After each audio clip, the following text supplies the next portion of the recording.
the way that we support young people is specific to using creative outlets.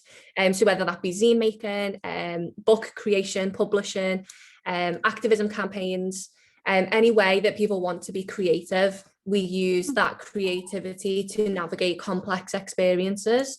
So whether that be trauma navigation or exploring their identity. We're based in Liverpool, Merseyside, and we support young people across the Liverpool City region. We specifically support marginalised young people between the ages of 8 to 25. And we view marginalised as however anyone wants to interpret marginalisations, whether that be race, sexuality. Everything that we provide is free, so everything is accessible as possible. We do loads of different things. So we've got a sister organisation called Marginal Publishing House, and that is our way of reclaiming the media. And that's something that we're really passionate about as an organisation, is making sure that young people feel listened to and heard and platformed, which is ultimately the main ethos of the organisation.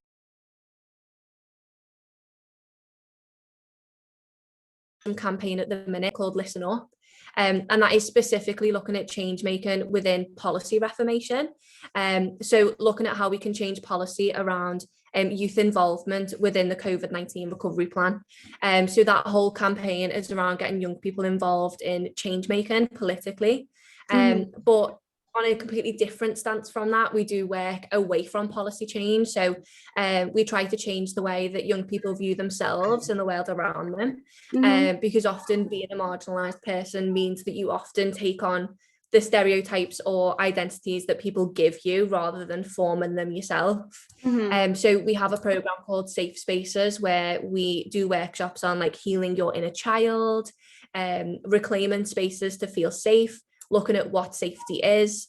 And a lot of that was about changing the way that we perceive spaces within the city centre, and how do we make them feel safe and how do we make them feel accessible, educating people on the realities of being a marginalised person. So when we talk about change making and making change, it's very vast and broad. And the reason for that is we are youth led. So all of our programmes are designed and developed by the people that we are supporting, and all of our staff team are within the same lived experience as the people that we support too.